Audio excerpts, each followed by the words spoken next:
summer.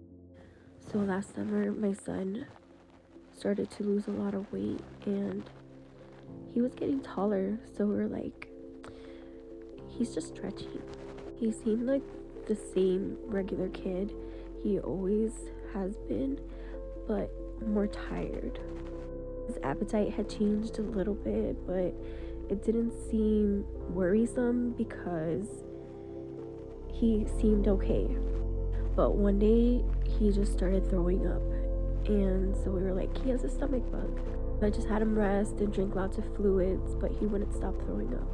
Next day came, he threw up again, and I'm like, okay, this is definitely a really bad stomach bug. Then on the third day of throwing up, he wakes up in the morning and he goes to the kitchen to grab water and almost collapses. Help him to my room. He lays on my bed and curls up like a little snail. He's pale and he just looks so sickly.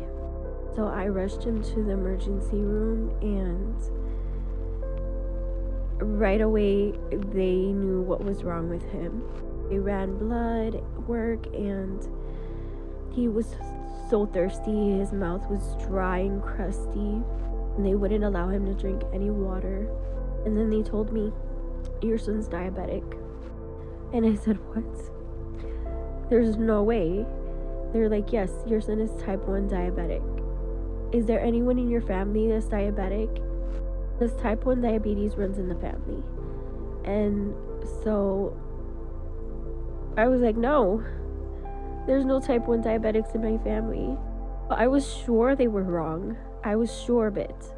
So at the clinic that he was at, they don't have pediatric endocrinology, so they rushed him to Mayo Rochester and we were there for a whole week.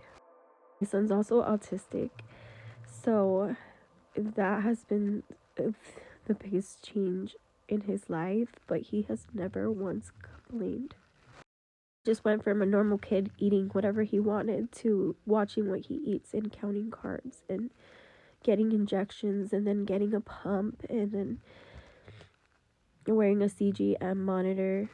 But as a mom of a 10-year-old autistic diabetic child, I am the proudest mom, bravest kid.